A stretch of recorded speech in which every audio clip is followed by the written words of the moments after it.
Salve, salve ouvintes e ouvintes do podcast do lado esquerdo do muro, do Conexão Israel. Estamos de volta, mais uma semana, eu, Marcos Gorenstein e João Miragaia. Fala, João.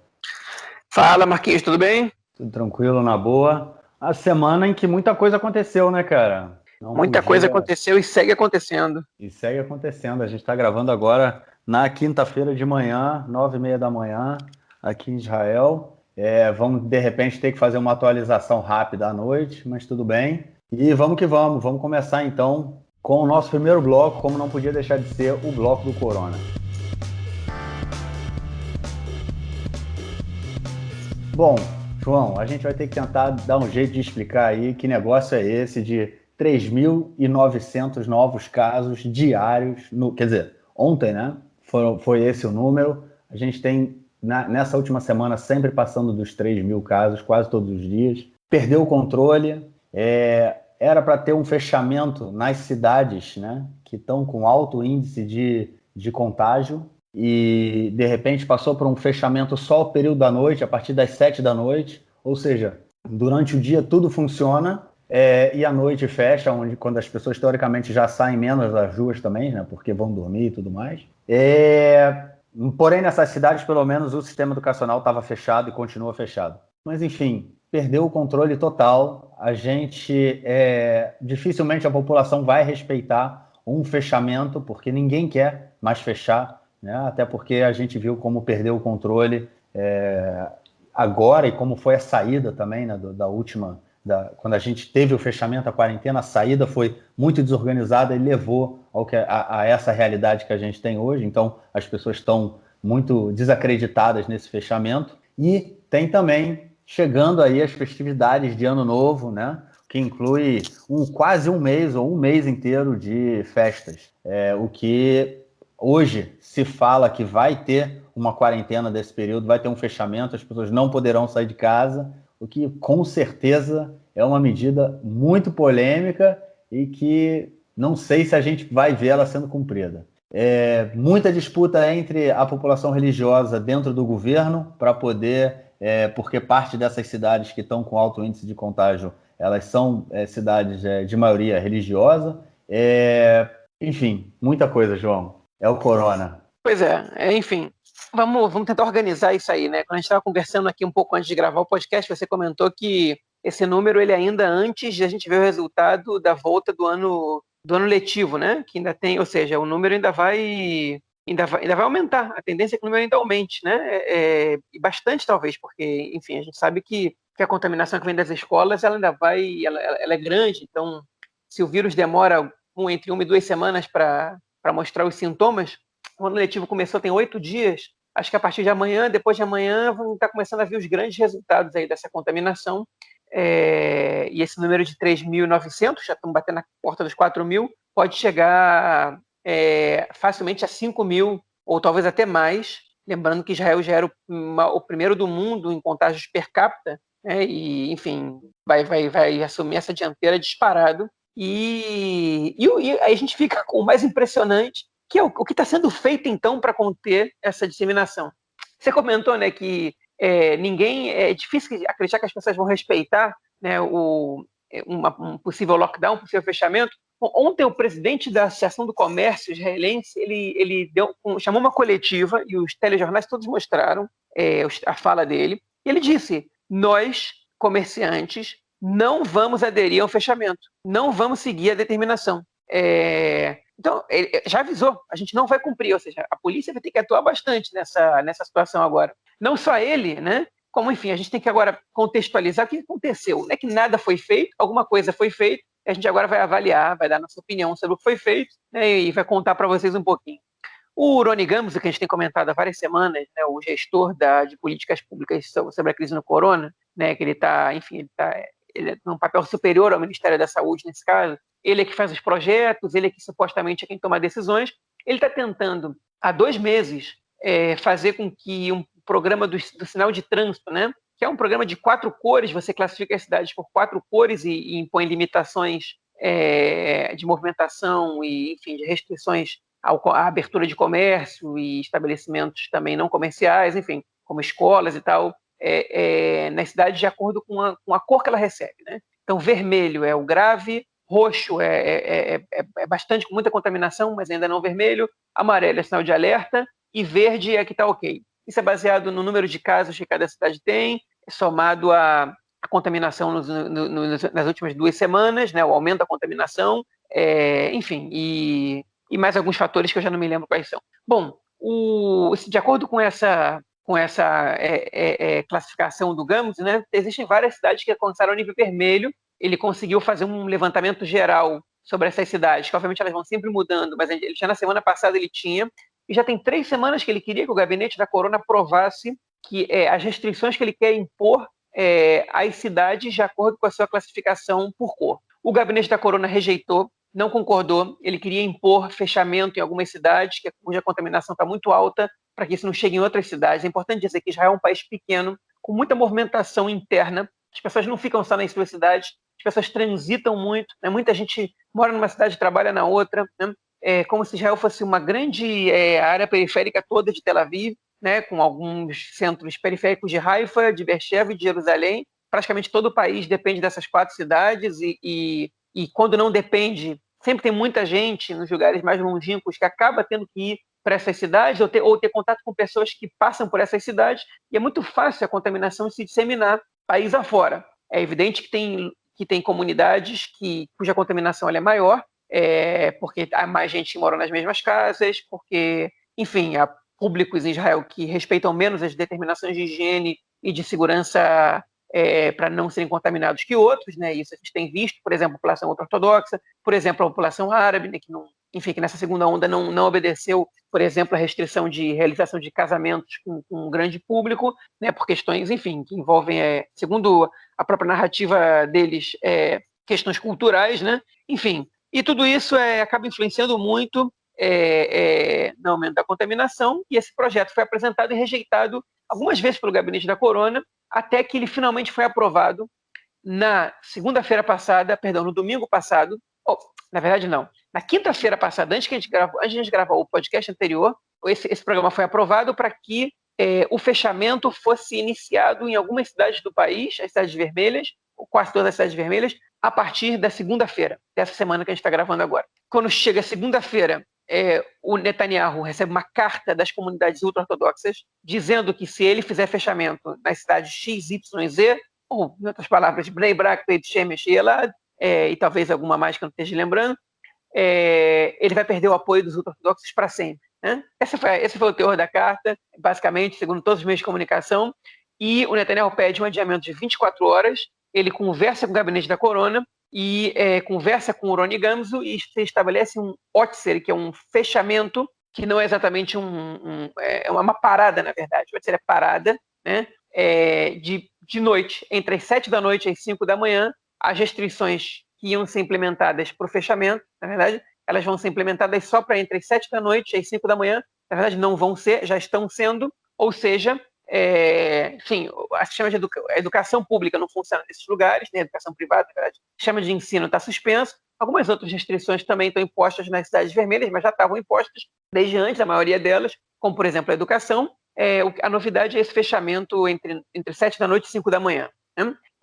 Enfim, segundo o nosso amigo Nelson Burge, que foi vizinho da cidade de Bnei Brak durante muitos anos, ele disse que esse fechamento para Bnei Brak ele pode ser bastante eficiente, porque no verão a população ultra-ortodoxa, né, principalmente os homens, eles quase não saem à rua de dia pelo calor. Né? Para quem não conhece, a população ultra-ortodoxa ela se veste, enfim, a caráter, se veste de maneira, vamos dizer assim, diferente da população tradicional em Israel, né, com ternos e capas pretas e uma roupa muito semelhante à que eles usavam na Rússia ou na Polônia, enfim, da época que eles viviam um state das comunidades agrícolas judaicas lá no século XIX, início do século XX. Né? Eles mantiveram essa tradição e eles sofrem muito com o calor do verão israelense. Então, o Nelson disse que no verão israelense essas pessoas ficam em casa durante todo o dia. Ele foi vizinho da cidade, frequentava Bnei Brak para fazer compras, ou sei lá o que mais. Ele pode explicar um dia para a gente. Enfim, e aí ele dizia que as ruas ficavam desertas de dia e de noite as pessoas saíam para confraternizar,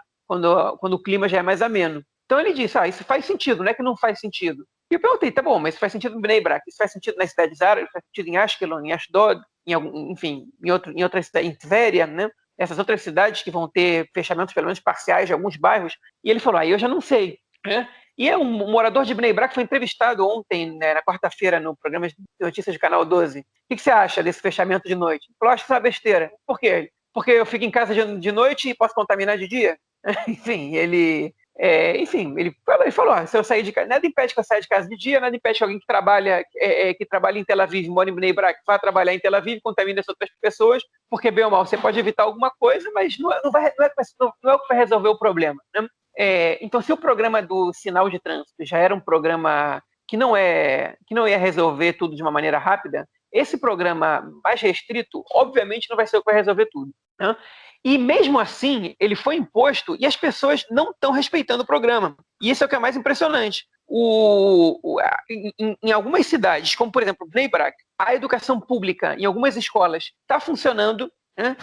As pessoas estão saindo de noite, mostraram na televisão, mostraram nos jornais um monte de desobediência a essas restrições, né? As pessoas estão saindo, estão entrando nessas cidades de noite. A polícia está tentando fazer o controle, mas a polícia também não recebeu informação. Um morador de Bnei Brak tentou, enfim, trollar a policial e falou, quero sair. Ela falou, você não pode sair. Ele falou, mas eu quero ir para a manifestação na Balfour, na frente da casa de Netanyahu, para lá eu posso ir? Disseram que a manifestação é livre. Aí ela falou, não sei, eu preciso verificar com o meu superior. E a reportagem da televisão mostrou ela verificando isso, né? Ou seja, os policiais não estão instruídos que eles podem permitir que as pessoas façam, que eles não podem permitir.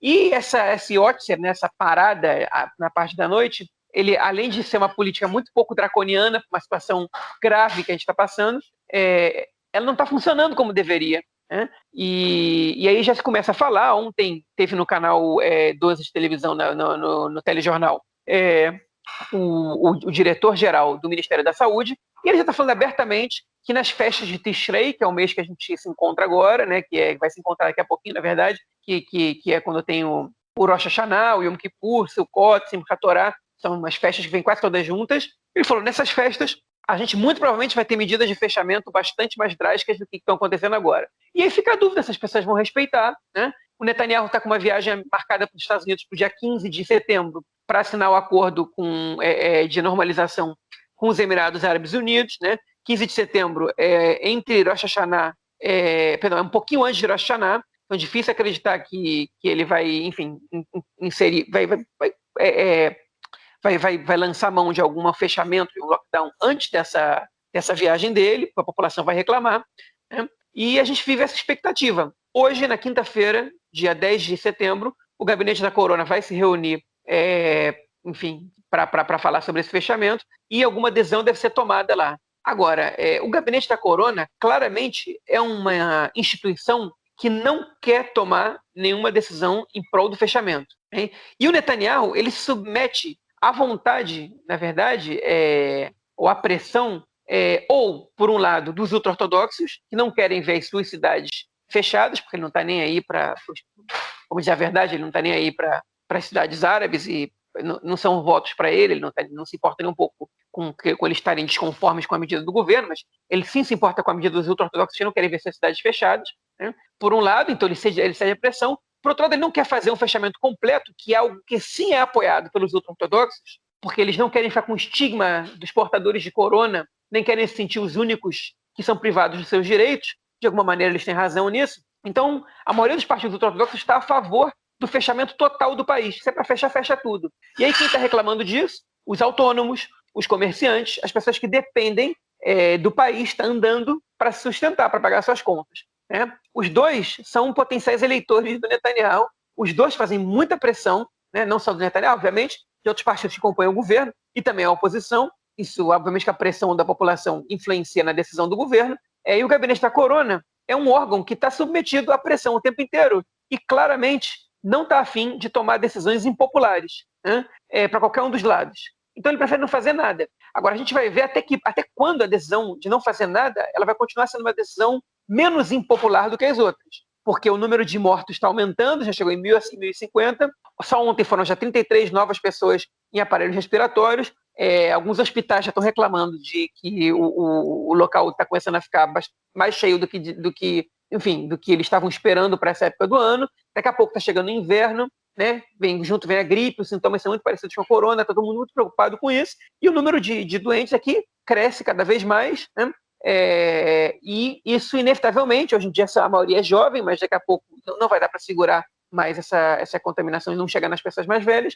Daqui a pouco, inevitavelmente, de acordo com a opinião de praticamente todos os especialistas, o número de mortos vai aumentar, vai contaminar outras pessoas, e a gente vai viver uma situação possível enfim, o potencial, né, de catástrofe no setor de saúde pública, que é o que ninguém quer, absolutamente ninguém quer. E o governo precisa tomar uma atitude. E eu acho que a gente vai ter que chegar num fechamento nesse momento, não tem outra saída. E eu só espero que ele seja um fechamento total, por um tempo razoável, que é entre 3 semanas e um mês, e menos que isso não adianta, e que as pessoas respeitem. Mas, enfim, tudo isso está complicado, a gente não sabe o que vai acontecer, não sabe que decisão o gabinete da corona vai ter coragem de tomar. Realmente está muito complicada a situação, né, cara? E essa posição dos ultra-ortodoxos que fez com que o governo mudasse a política do fechamento mostra que o que já vem sendo dito há muito tempo, né, que é a direção, o que tem sido feito para combater o corona tem sido baseado em decisões políticas. O Gamso falou isso, inclusive, né, há um tempo atrás. Tem sido feito baseado em decisões políticas e não em decisões de saúde pública, né, de como proteger a saúde da população. E é isso que a gente vê mais uma vez, mais esse episódio aí, e torcer para mudar, né, para esse quadro aí de alguma forma, alguma coisa acontecer, mas como a gente tem visto, vai ser meio complicado.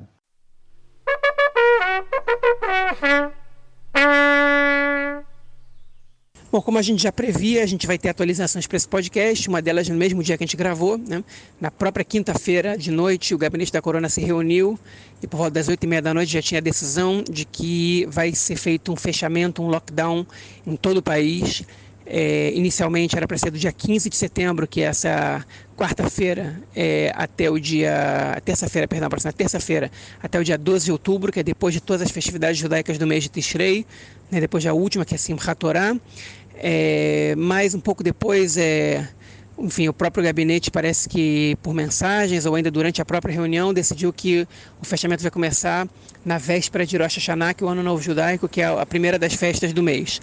Ou seja, já adiaram 3 dias desde o combinado inicial e, por fim, na mesma noite, ao fim da reunião de gabinete, se decidiu que a decisão final vai ser tomada somente no domingo de noite, né? Então, enquanto você estiver escutando esse podcast, quando esse podcast sair, a gente não sabe exatamente quando vai ser esse fechamento, se é que ele vai existir efetivamente, né? A princípio vai ser um fechamento muito parecido com o que a gente teve aqui em abril, com pessoas só podendo se locomover a uma distância de no máximo 500 metros das suas casas, a não ser que sejam para trabalhar em lugares essenciais, né? Comércio fechado, restaurantes fechados, comércio, obviamente, com exceção de produtos essenciais, enfim, educação pública fechada, educação privada também, todo o sistema educacional fechado, enfim, tudo isso de acordo com como a gente viu em abril. Agora resta ver se isso vai realmente acontecer. Nem todos os ministros receberam da mesma maneira. O ministro Yaakov Litzman, do Judaísmo da Torá, acusou o Netanyahu de destruir as festas, né? O Netanyahu respondeu dizendo que estava preocupado com a população, que tinha que tomar uma atitude de responsabilidade.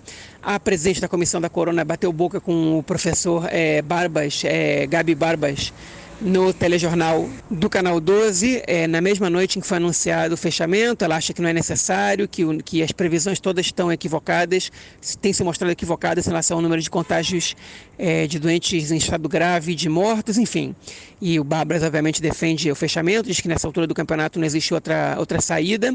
Enfim, vamos ver agora as cenas dos próximos capítulos. Na semana que vem a gente certamente vai poder dar um complemento mais substancial para essa informação. Possivelmente a gente já vai estar em fechamento aqui no país. Bom, vamos então passar para o nosso segundo bloco, onde a gente vai falar da política israelense essa semana. Então, aconteceram várias coisas na política israelense aí nessa semana, discussões bem interessantes acerca desses temas, que está sempre ligado ao corona, né? Que é o nosso pano de fundo para qualquer coisa. Vamos começar então com a primeira notícia, que foi o Lieberman, a Victor Lieberman, né, que está na oposição, falando aí para a população não... para a população se comportar, vamos dizer assim, para a população se comportar de acordo com normas, com a cabeça, né? E não de acordo com as orientações do governo. Ou seja, vocês podem fazer o que quiser, tenham um bom senso, né? Vamos dizer, de acordo com bom senso. A população, essa foi a orientação do Lieberman, que a população age com bom senso ao invés de agir seguindo as orientações do governo. Ou seja, falou para basicamente em relação, né? Se a gente estiver aí falando em relação, e ele está falando em relação ao Seger, a um fechamento do corona, o que a população deveria ou não fazer. Trabalhar com a cabeça, com bom senso, ou seguir as orientações do governo. É um tanto complicado uma posição dessa vindo aí de um tipo deputado, né, que tem um papel importante dentro da política israelense, e botar uma posição dessa, mas como a gente viu, como o João falou também no bloco anterior, da posição da direção dos comerciantes, né, falando que também não vão cumprir, ou seja, aumentou essa pressão, porém, é uma atitude responsável do Lieberman ou não?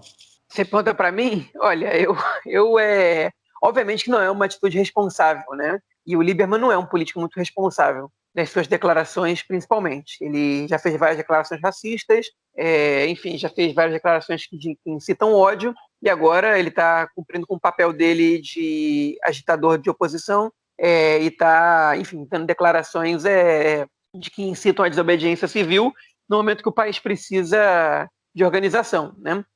Obviamente que o Lieberman ele é um oportunista, né, e como todo oportunista, ele aproveita o espaço, o vácuo deixado para poder se apresentar ali e fazer a agitação dele. Ele não aspira a ser primeiro-ministro mais, ele já talvez tenha tido um dia alguma chance, hoje vai ter alguma chance algum dia, hoje já não aspira mais, então a função dele agora é atrair os rebeldes para o seu lado. Ele aproveitou esse vácuo da óbvia incompetência ou falta de vontade política do governo de lidar com essa situação com a gravidade que ela exige.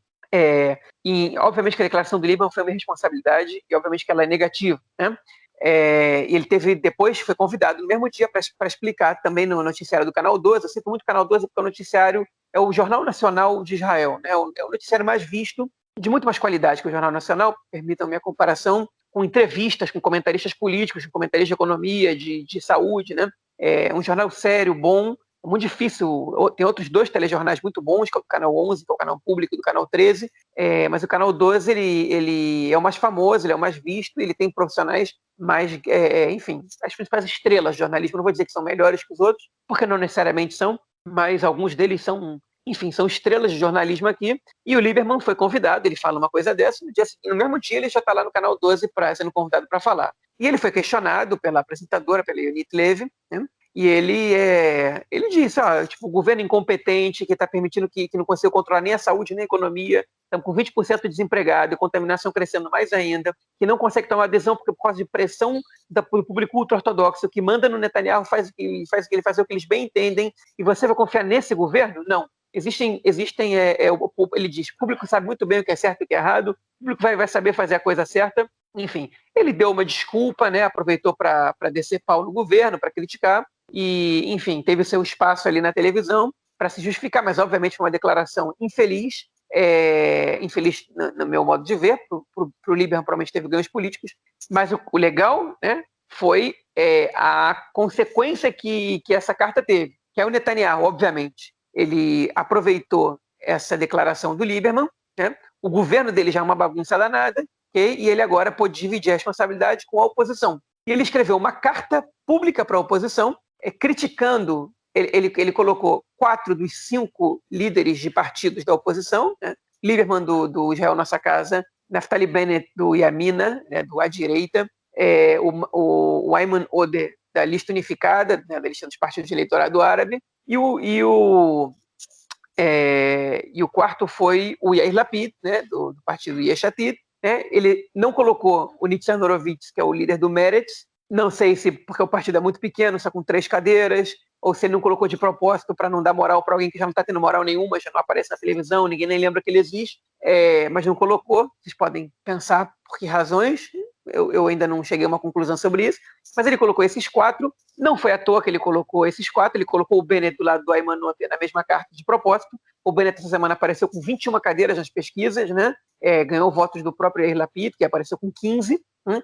Uma pesquisa divulgada no canal 13. E ele não à toa, ele pegou essa frase do Lieberman e escreveu uma carta dizendo que a oposição está tentando tumultuar o país no momento que precisa de união, que estão usando a corona para fins políticos, né? Enfim, acusa os outros do que ele mesmo faz, obviamente, não que os outros não estejam fazendo também. O Lieberman claramente fez, o resto da oposição em geral também faz, não todo mundo, mas o resto também faz, mas fez essa declaração e colocou o nome do Bennett do lado do nome do Ayman Odeh. O Bennett, que é enfim, vamos dizer que ele não tem nenhuma simpatia especial pela população árabe israelense, né? E muito menos pela esquerda, né? E a lista unificada ela reúne esses dois componentes. E de propósito, né, para que o eleitorado dele veja que o Bennett está fazendo bagunça no governo da mesma maneira que os árabes, quando na verdade dos 4 citados, esses 2 são os que menos estão fazendo bagunça, né? São os que mais estão tentando dialogar e apontar possíveis soluções. Obviamente que o Ayman Odeh cuida muito mais da parcela árabe da população, mas enfim, essa foi a reação do Netanyahu, uma carta, né? Em vez de sentar para conversar, em vez de tomar alguma adesão sobre o caso, foi mandar uma carta para todo mundo, em vez de condenar só as declarações do Lieberman, né? Foi atacar toda a oposição, né? Ele sabe fazer política muito bem, mas não sei se caiu muito bem, não, né? Enfim, a gente não teve pesquisa depois disso, mas as pesquisas, quando a gente tiver no próximo bloco, vocês vão entender, elas, na verdade, elas vão ser consequências de mais outra coisa do que dessa questão que a gente está comentando agora. Realmente eu concordo, não tem como não concordar, né? Foi uma declaração infeliz do Lieberman, né? Pode gerar muita confusão, mas eu acho que ele quer mais a polêmica mesmo, quer mais a confusão, tá na câmera, tá na televisão, porque ele tem aparecido pouco também, né? Ele não é com tanta frequência, mas que tem aparecido com frequência, aí você falou, com 21 cadeiras, o Bennett lançou um livro essa semana também, tá lançando, ou seja, ele realmente é candidato a primeiro-ministro nas próximas eleições, que possivelmente serão em breve. Bom, vamos então, já que a gente está falando de eleição, né? Vamos para a nossa próxima notícia.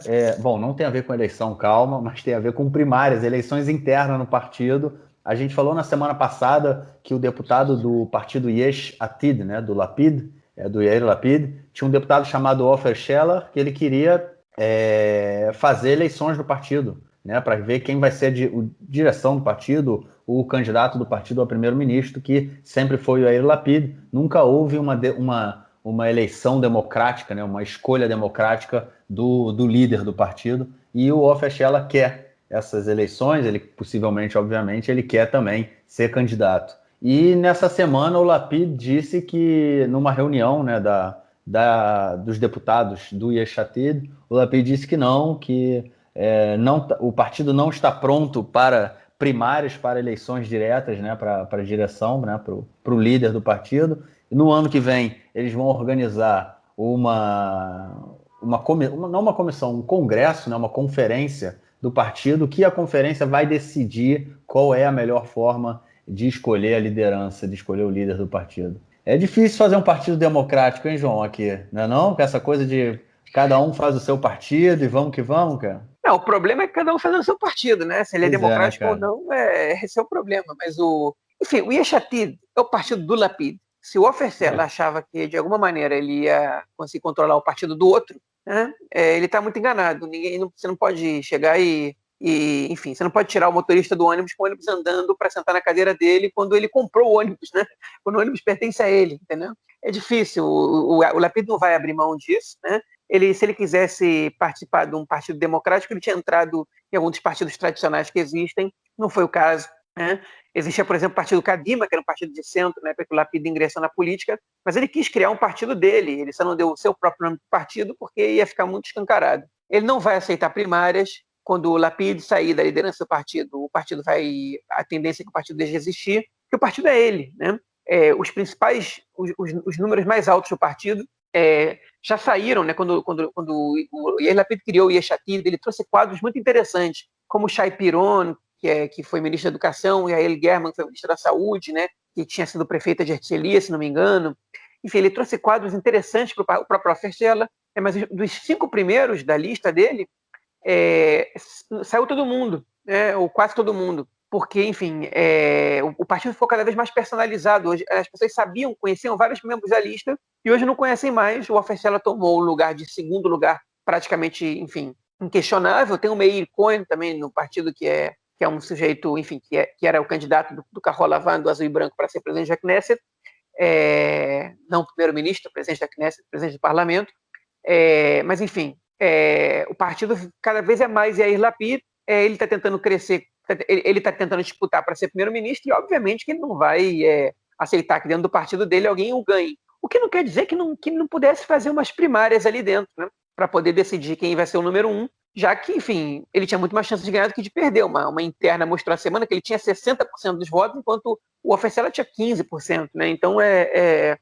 isso era, enfim, talvez ele não quis abrir o precedente para que isso pudesse acontecer no futuro, quando ele tivesse chance de ser derrotado. O negócio é que parece que entre os deputados do Yesh Atid, o Ofercella ele tem mais apoio que o Lapid. As pessoas acham ele mais competente. E tem gente que diz por aí que a cabeça do partido é o Ofercella, não é o Yair Lapid. Então a gente não tem como saber exatamente quem, enfim, como é que é o jogo de forças ali dentro. Segundo o jornalista Raviv Drucker, que é amigo pessoal do Ofercella, ele já disse isso, inclusive, para o deputado.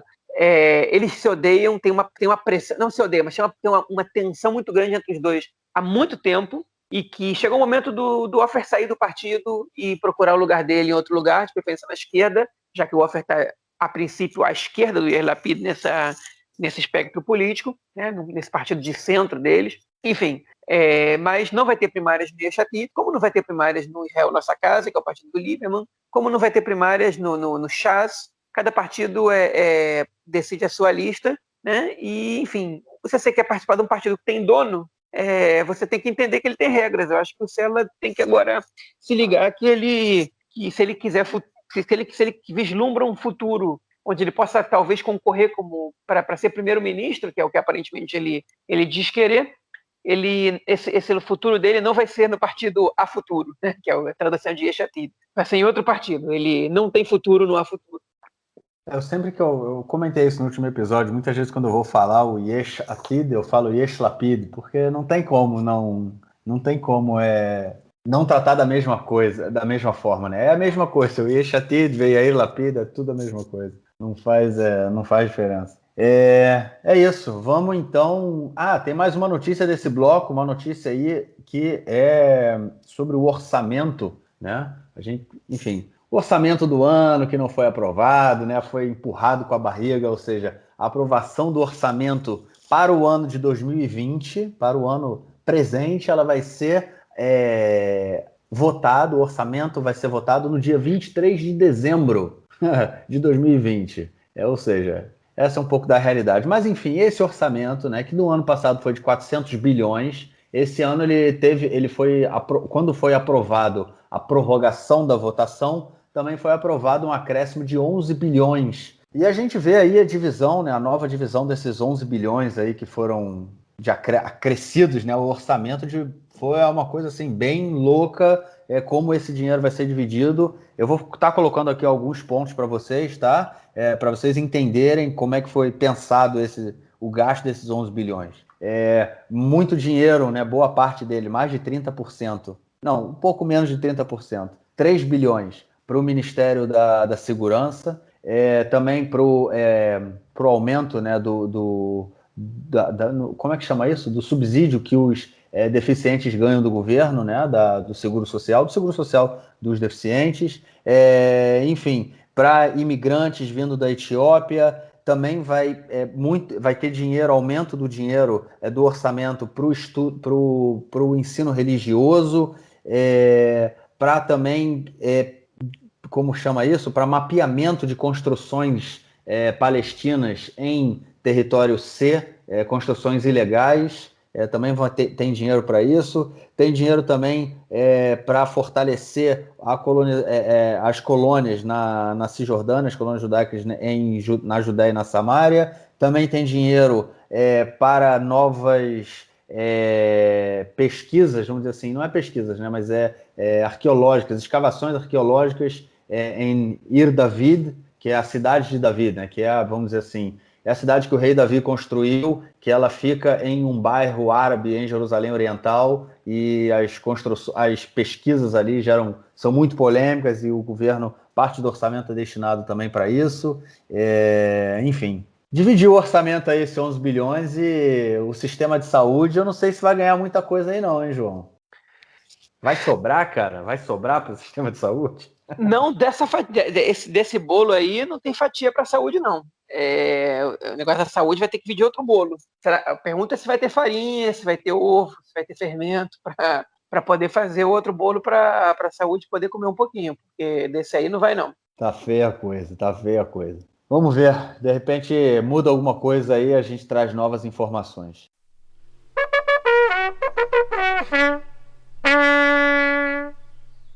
Outra notícia bastante relevante que saiu agora nesse sábado, às 8h30 da noite, é que o presidente dos Estados Unidos, Donald Trump, divulgou na sua conta no Twitter que Israel e o Bahrein, que é uma pequena ilha, um país independente situado no Golfo Pérsico, bem próximo ao Catar e à Arábia Saudita, e não muito longe dos Emirados Árabes Unidos, e Israel vão anunciar a normalização das relações diplomáticas, tal qual foi anunciado entre Israel e os Emirados Árabes Unidos há menos de um mês.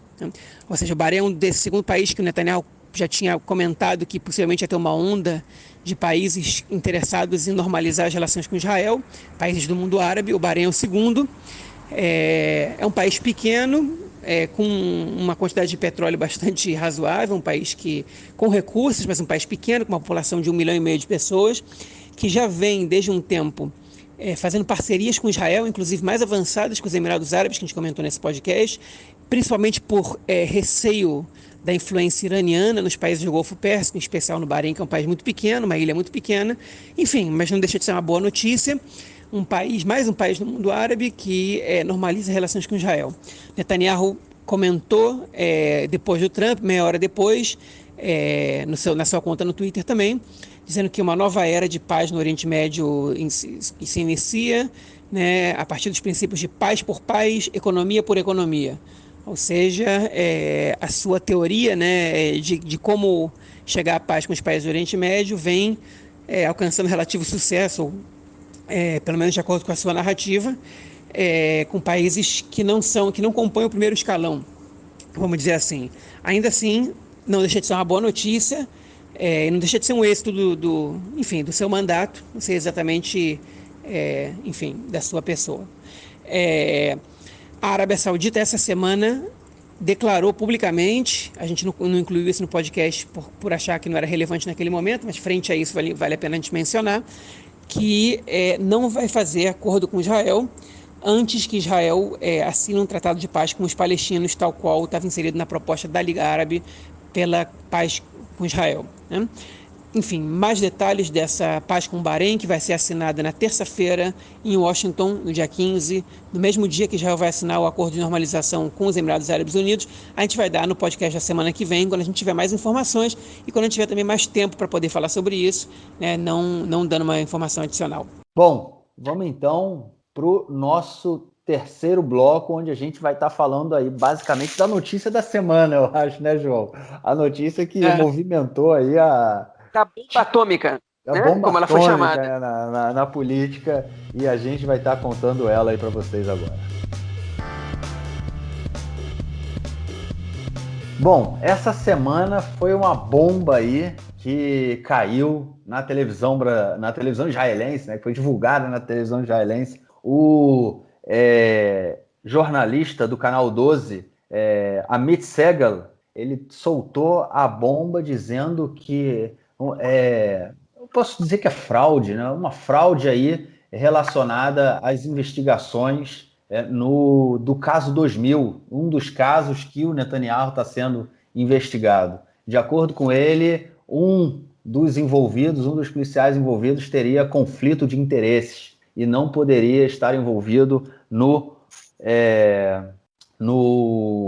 caso, né? Mas enfim, João, o que exatamente o Amit Segal falou, cara?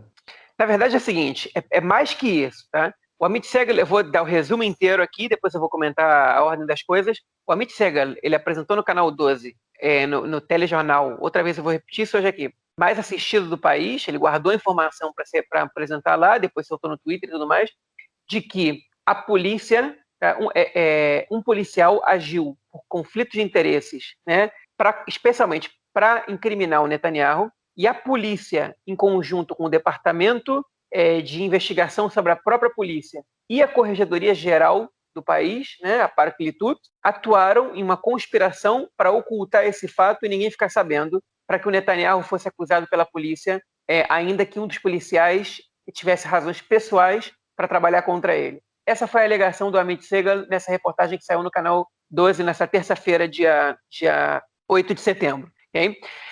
Antes de a gente entrar nos detalhes disso, a gente não vai entrar em muitos detalhes, a gente vai dar uma explicada rápida, né?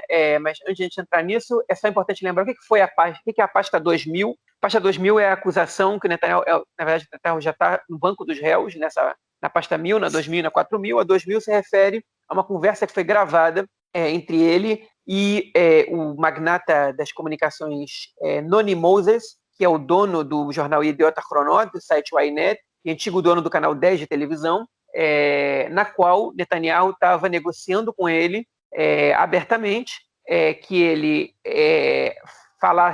desse uma imagem um pouco menos negativa sobre o seu governo e sobre a sua pessoa, no Yediot Ahronot, que é o segundo jornal de maior circulação do país, e no Ynet, que é o maior site de notícias do país, né? E na televisão, canal 10, primeiro, segundo ou terceiro maior canal, enquanto Netanyahu facilitaria para ele a aprovação da lei que proibiria que o Israel Hayom, que é o jornal de maior circulação no país, que é distribuído gratuitamente, que tem uma visão totalmente pró-Netanyahu, ao contrário do Yediot Ahronot, ele facilitaria que essa lei que proibia que o Israel Hayom fosse distribuído gratuitamente fosse aprovada na Knesset. Basicamente, essa é a pasta, essas conversas foram descobertas. Netanyahu foi acusado de abuso de poder e fraude, enquanto o Noni Moses foi acusado de abuso de poder, fraude e recebimento, na verdade, e tentativa de suborno né, por essas conversas, né? E esse caso está agora na justiça. A gravação é só parte a principal parte das evidências, mas não é a única. Essa é uma das 3 acusações que o Netanyahu está sofrendo.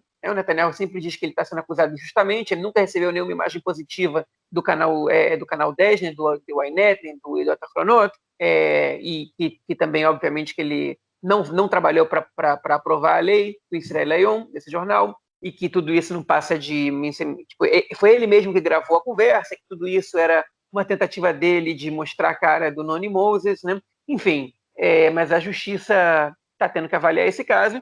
O Netanyahu sempre acusa a polícia de tentar incriminá-lo de maneira desonesta, porque não tem nada contra ele. Acusa, e a partir de determinado momento começou a acusar o procurador-geral, que é o Mandelblit, né? E, enfim, segmentos da polícia e da própria corregedoria também. Ninguém escapa do Netanyahu nessas críticas dele. E o que o Amit Segal trouxe essa semana de novidade? Tá? Bom, enfim, o Amit Segal, que é um jornalista bastante identificado com a direita, né?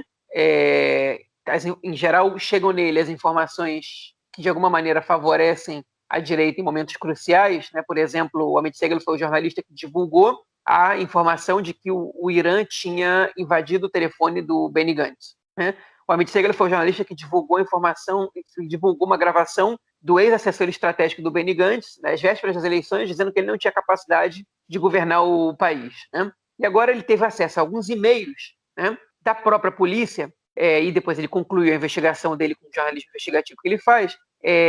Enfim, que ele alega o seguinte, vamos lá. Existia um policial chamado Lamberger que tinha relações amorosas com a Judy Moses, que é irmã do Noni Moses, dono do jornal Yediot Ahronot. A polícia soube desse romance entre os dois. A polícia ficou sabendo e decidiu ignorar tal romance. A esposa do Lamberger, quando ficou sabendo dessa situação, né, afinal ele estava traindo a esposa, foi e informou a polícia. E provavelmente ameaçou também com ir até os meios de comunicação. Frente a essa situação, a polícia não teve como ignorar o caso e houve um relatório escrito pedindo para investigar se havia conflito de interesses na participação do Lamberger nesse caso.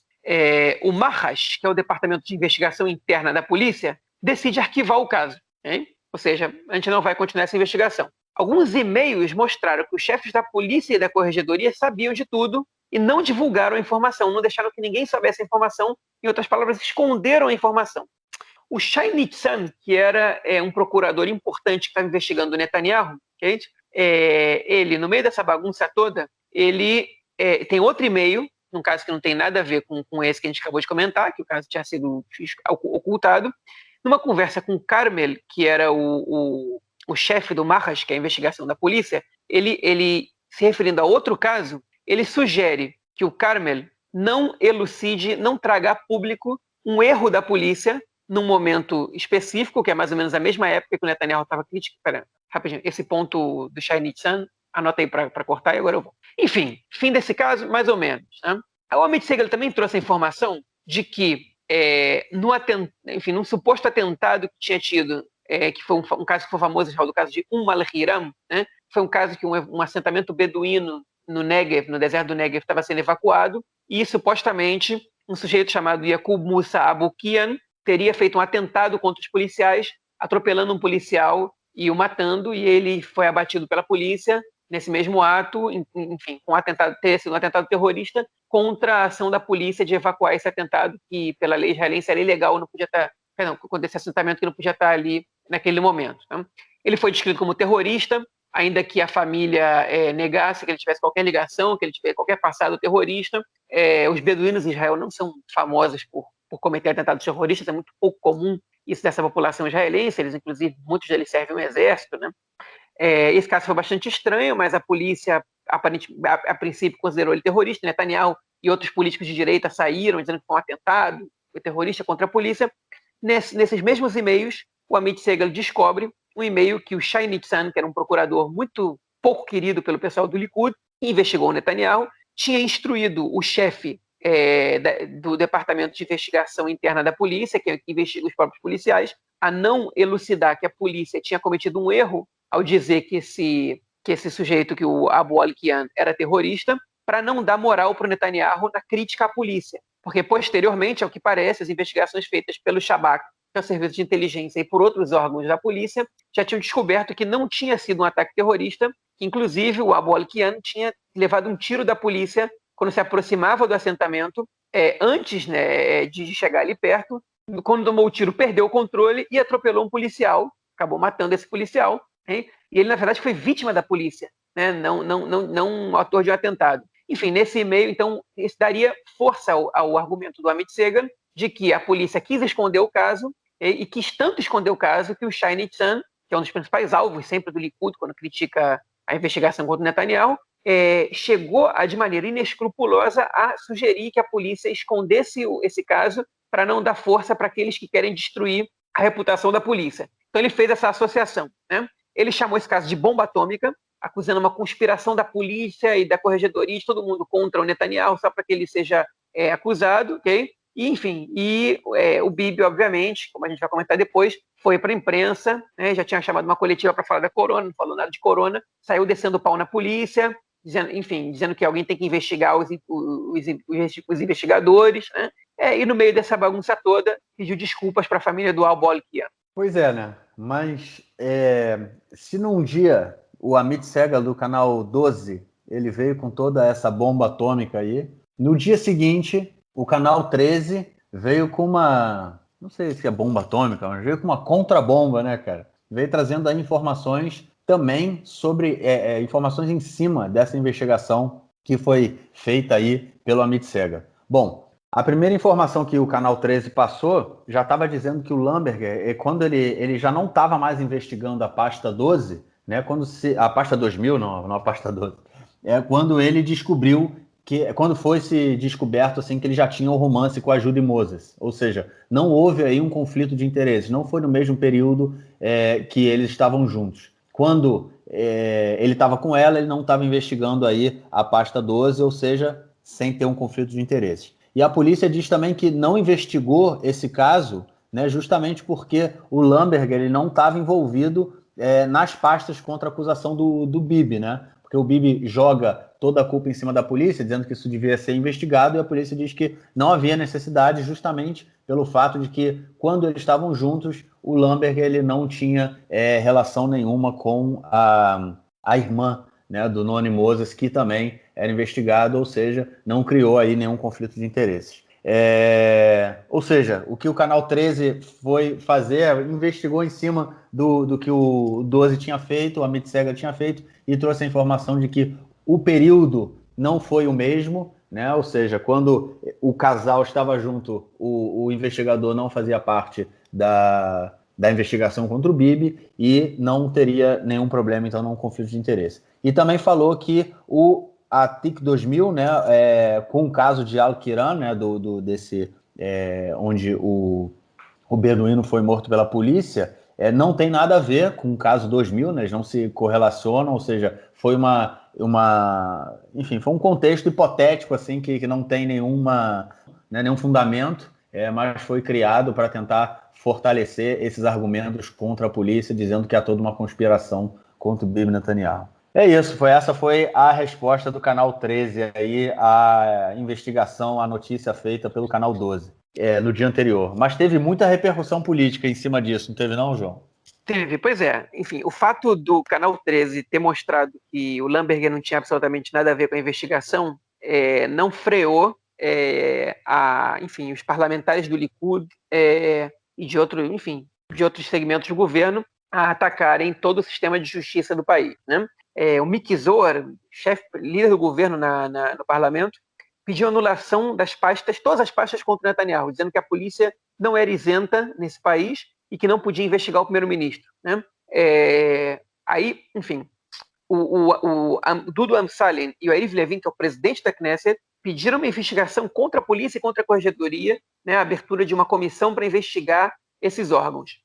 E o Avi Nissenkorn, que é o ministro da Justiça, que já tinha dito, desde que a notícia saiu, que se tiver algum erro da polícia, isso vai ser, obviamente, investigado pelas forças competentes, hein? Começou a acusar quando esses deputados não ficaram felizes com a resposta dele, começaram a acusar ele, enfim, de compactuar com crimes da polícia, de não permitir, não permitir que uma investigação séria seja feita. E ele disse, a gente tem aqui os mecanismos para a polícia ser investigada qualquer coisa fora disso é tentativa de derrubar o Estado de Direito. E teve um bate-boca pesado dele com a Amsalen, com o Yariv Levin na Knesset, né?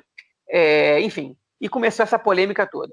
O Netanyahu foi, como eu comentei, para a televisão, ele está querendo criar uma comissão para investigar essa possível má intenção da polícia, se colocou como vítima, disse que ele é a mulher dele, porque esse Lamberger ele tinha sido responsável por uma investigação contra a esposa do Netanyahu, mas que não tem a ver com as pastas que ele está sendo acusado agora nesse momento, a partir das quais ele está sendo acusado. Enfim, ele fez declarações super fortes, e aí a Parklitut, né, a corregedoria, de maneira inédita, sem precedente na história do país, divulgou uma carta pública que acusou o Netanyahu de estar mentindo, o primeiro-ministro do país de estar mentindo em 6 situações, listou onde ele estava mentindo e corrigiu a informação falsa que ele estava passando para a população. Né?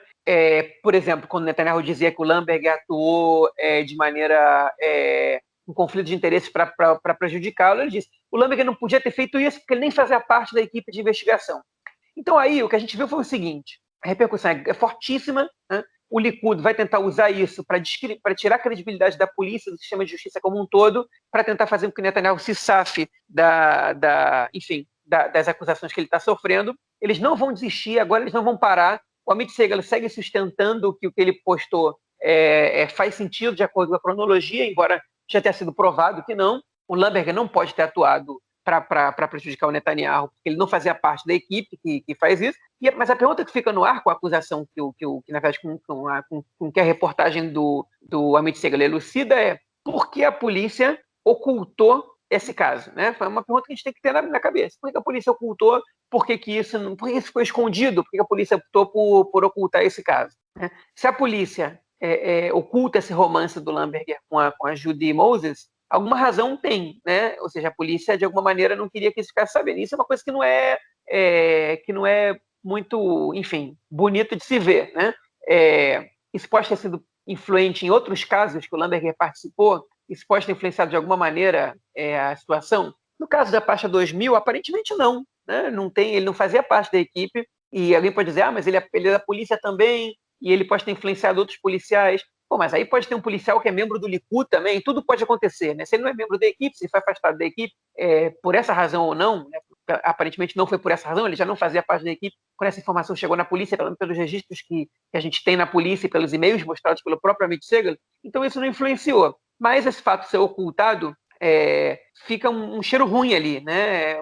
Onde tem fumaça tem fogo, e obviamente que isso tem que ser avaliado. O que é mais preocupante, na verdade, é o comentário do Shai Nitzan, querendo, enfim, blindar a polícia de receber críticas, ainda que isso possa ter tido a ver com o fato dele ocultar, né, da própria polícia ocultar uma informação que era verdadeira e que inocentava uma pessoa, né, de um crime que ela não cometeu, né? Ou seja, fazer a justiça, que é o papel da polícia aí, mostrar a verdade. Enfim, ninguém tem nenhuma evidência de que o comentário do Shai Nitzan tem a ver com o que, enfim, com as críticas que o Netanyahu estava fazendo à polícia naquele momento. Então, essa relação que o Amit Segal fez faz sentido em alguma narrativa, mas não tem prova nenhuma, né? Não existe nenhuma prova que mostre que essa declaração tem a ver com tentativas de blindar a polícia de ataques do Netanyahu. Ou seja, se a polícia estava atuando uma conspiração, a reportagem do Amit Segal não conseguiu provar isso, porque outros jornalistas muito competentes, como, por exemplo, o próprio Aviv Drucker, que a gente citou na semana passada, ou na semana retrasada, e está voltando a citar ele agora, inclusive debateu com o Amit Segal no Twitter, né, sobre esse caso, e provocou o Amit Segal a mostrar evidências que comprovem essa relação. E o Amit Segal não mostrou, né, essa relação. Ele declarou o fim da conversa no momento que ele ainda não tinha respondido o Aviv Drucker, e essa questão ficou no ar. Mas ela traz para a gente problemas muito sérios da polícia e da própria corregedoria, do Shai Nitzan, né, em relação ao beduíno Abu Kian, que a justiça tem que ser feita por ele. Netanyahu pediu desculpas, tudo mais, isso aqui, o que a família dele sofreu até agora, né? Tudo que aconteceu desde então é muito grave. Então, enfim, tudo isso a gente tem que levar em consideração. Vários deputados da direita, principalmente, tiveram que se expor publicamente, pedir desculpa à família do Abu Kian, e a polícia agora tem que fazer justiça a isso, porque ele foi morto pela polícia, né? Eu não digo que ele foi assassinado, porque a polícia, no espaço de tempo, às vezes tem que tomar uma decisão e não dá para saber exatamente o que vai ser. A investigação tem que dizer se foi assassinato mesmo ou não, se a polícia tem dolo nesse caso. Mas, enfim, ele foi morto pela polícia, ele era inocente, okay? E o outro policial que foi morto também foi morto pela polícia, porque quando ele toma um tiro e perde o controle do carro e atropela um policial, são duas mortes que têm que ser jogadas nas costas da polícia, porque a polícia não assumiu responsabilidade naquele momento por nenhuma delas, com a suposta proteção da corregedoria, né? Então, aí sim tem que ter uma investigação, okay? O Estado de Direito diz que existem os mecanismos para que isso seja feito, e o Likud tem que respeitar o Estado de Direito, nesse caso, já que eles se dizem defensores do Estado de Direito. Afinal, quando o Exército de Israel é investigado em possíveis violações de direitos humanos, o Likud não quer que nenhum organismo externo venha investigar o Exército, ele quer que as próprias ferramentas do Exército investiguem isso. Você tem que ser coerente. Se o Exército tem que ser investigado pelas ferramentas que existem dentro do Estado de Direito israelense, eles acreditam nas instituições. Nesse caso, eles também têm que acreditar nas instituições da polícia. E não quando, de repente, a suposta vítima é Netanyahu, que uma força extra do legislativo, né, seja criada uma comissão para investigar a polícia, especificamente, não só a polícia, como a corregedoria e todos os órgãos do judiciário, porque eles não estão atuando de acordo com como o Likud acha que ele tem que atuar, no caso em que claramente há conflito de interesses, né? O Likud não pode investigar quem investiga o primeiro-ministro do Likud. Existe uma força do judiciário que é isenta, né? Que supostamente, nesse caso, né, o que a gente tem que acreditar, quem acredita no Estado de Direito, pelo menos, que é a política, e que investiga todo mundo da mesma maneira, com a mesma isenção, né? A gente não pode, de repente, nesse caso, passar por cima dessas instituições. Então, se a polícia errou, existem os mecanismos competentes, existe um ministro da Justiça que está lá no acordo com o próprio Likud. O Likud não para de criticar e de dar porrada nele, mas ele está lá de acordo com o próprio Likud, e esse cara é a autoridade no caso para decidir o que vai ser feito e de que maneira vai ser feito, e ele está disposto a atuar de acordo com as regras do Estado. Ponto final, né? Bom, isso é tudo que a gente tem para falar sobre isso. Ainda existe uma novidade aí, que acho que o Marquinhos vai comentar agora, envolvendo o Procurador-Geral, que não tem a ver necessariamente com esse caso, mas a notícia veio só ontem, e a gente não tinha como dar essa informação antes, porque tem que colocar no contexto de toda essa bagunça que foi. Só queria fazer um comentário sobre toda essa questão aí do Amit Segal, que serviu para duas coisas nessa matéria dele. Um, para criar uma confusão muito grande, e outra para levantou a bola para mais um round de tentativa de deslegitimação, ver agressão, né, à polícia, ao sistema judiciário como um todo, a quem tem investigado Netanyahu, e mais uma tentativa de construir a narrativa de que tá todo mundo contra ele, né? O que é importante é tirá-lo. Mas serviu para uma terceira coisa também, que é muito importante, para inocentar um inocente, né? É Modo verdade. que Não, não é um terrorista. mas a questão é assim, isso agora foi oficializado, né? Mas essa discussão já foi feita na época. Na época em que aconteceu, porque o que acontece é que um vilarejo beduíno no deserto do Negev, e ele não é reconhecido pelo Estado de Israel. É como se fosse um vilarejo legal, né? Porque os beduínos não podem, de acordo com a legislação, né? Os beduínos não podem chegar numa terra e dizer que a terra é deles. Então, Ninguém, né? Não só ninguém pode, de repente, chegar ninguém, na terra claro, ninguém pode chegar. Então, só que isso era o que os beduínos, né, transitavam, né? Os beduínos, antes da criação dos estados, das fronteiras, né, os beduínos transitavam, né? E o que acontece é que aí tinha essa população que ela ia ser transferida para uma outra localidade. E no dia que eles estavam fazendo essa remoção, inclusive o deputado Ayman Odeh, da Lista Unificada, ele foi agredido também pelos policiais, tomou uma paulada na cabeça, uma pancada, enfim.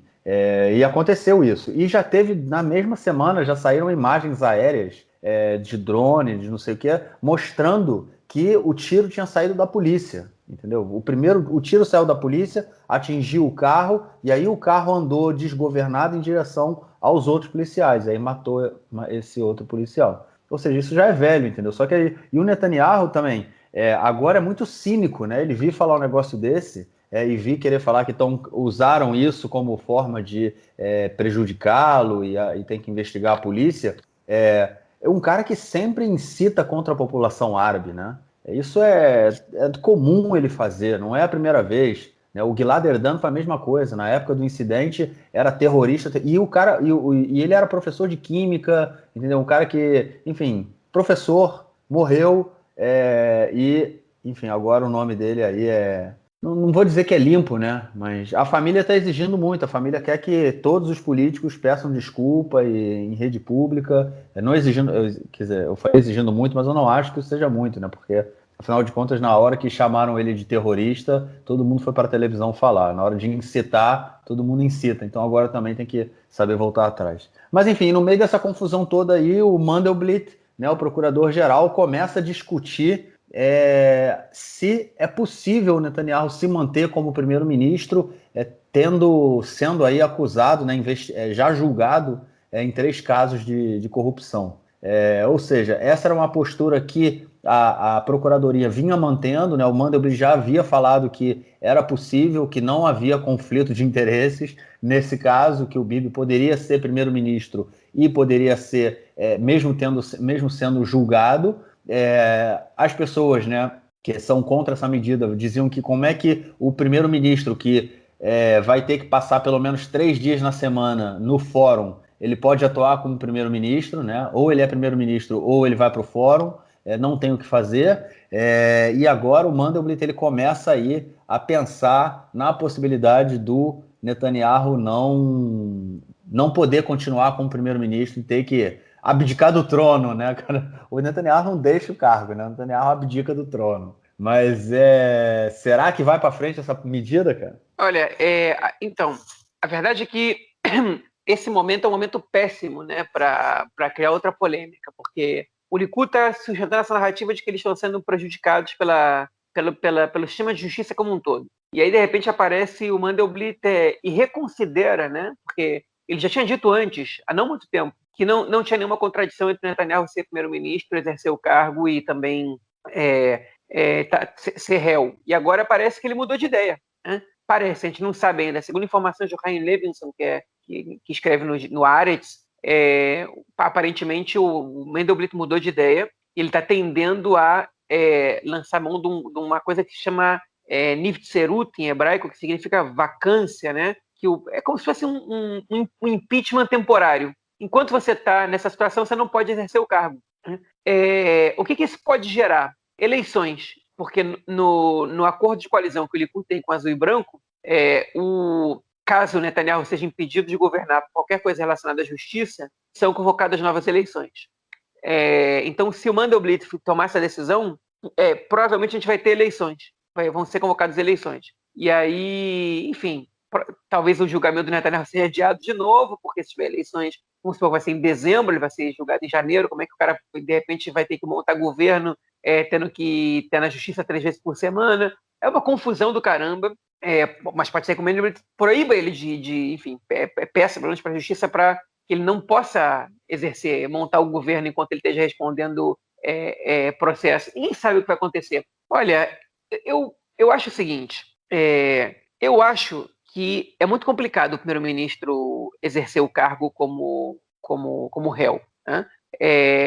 Mas não tem nenhuma lei que proíba ele de fazer isso. E eu acho que uma lei que examine esse caso agora, quando ele está aparecendo, ela seria uma lei que ela não estaria tratando do caso de maneira totalmente isenta, né? Enfim, quando o primeiro-ministro. É o caso especificamente sobre o Netanyahu. E a gente sabe que existem segmentos da oposição tentando derrubar o Netanyahu por meio da lei e não por meio da política. E eu não acho isso positivo. Se o Mandelblit tomar essa decisão agora, ela vai soar política. Ela pode ser que não seja, mas ela vai soar política. Por Likud ele é político, o Likud já está contra o Mandelblit, acha que ele é anti-Netanyahu, trabalhando para derrubar o Bibi e tudo mais. Eu acho que isso é muito cínico, esse tipo de comentário, porque até 2, 3 anos, quando o Mandelblit não tinha levantado nenhuma acusação contra o Netanyahu, ele era o melhor amigo do Netanyahu, estavam sempre juntos e todo mundo achava que ele nunca ia acusar o Netanyahu. E quando ele cumpriu o papel dele, achando que ele tinha que incriminar, que acusar o Netanyahu, de repente ele virou o inimigo do Netanyahu. Mas enfim, o momento é muito ruim e é perigoso, pode acontecer também. Então o que eu acho é que, lamentavelmente, se isso acontecer, eu acho que vai ser ruim para a democracia israelense, se o Bibi for proibido de ser primeiro-ministro enquanto ele é réu, né? O ideal seria que o próprio Netanyahu renunciasse ou pedisse licença, como fizeram todos os outros que estiveram na situação ainda menos grave do que a que ele está, né? Mas o Netanyahu não vai fazer isso, porque ele já disse que não vai fazer isso, e porque ele realmente já deu todas as mostras de que ele não está disposto a fazer isso. O que ele está pensando em fazer agora é pedir adiamento do caso dele, né? Está pensando não.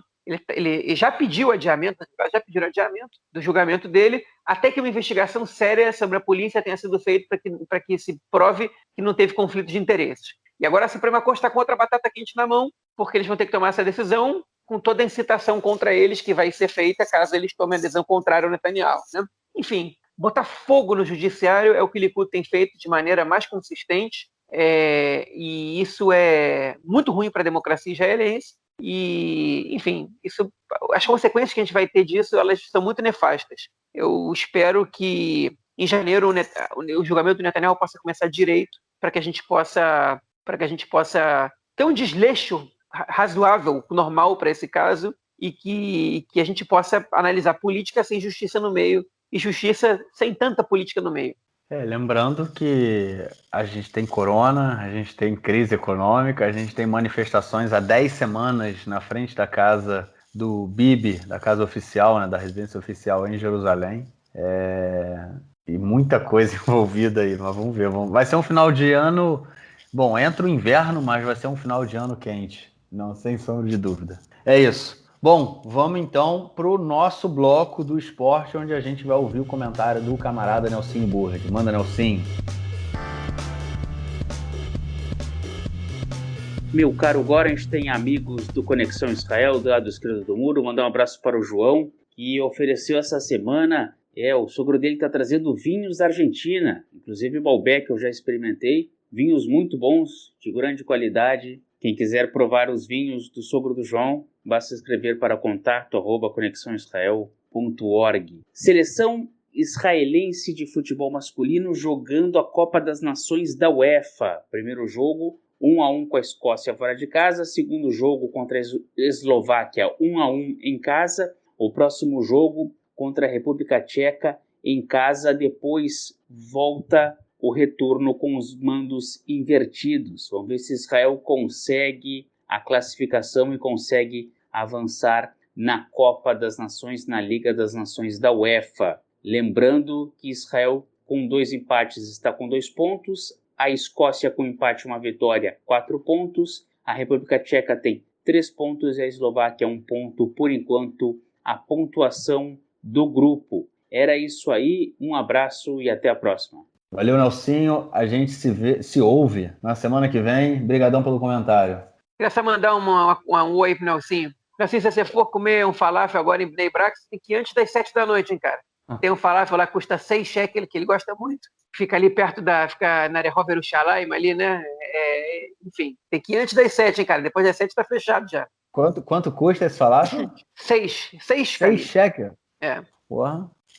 É isso aí, 6 shekel no falafel. Espero que ele passe bem depois do falafel, mas é isso.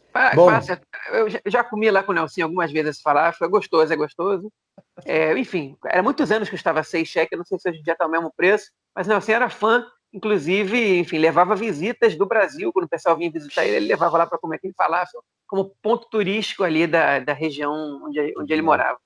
É isso. Beleza. Então, algo mais a acrescentar ou a gente fica por aqui? Podemos ficar por aqui. Valeu, João. A gente se fala então na semana que vem e traz as próximas notícias ou traz aí algo até a noite, alguma notícia de última hora. Valeu, grande abraço. Abraço. Tchau, tchau.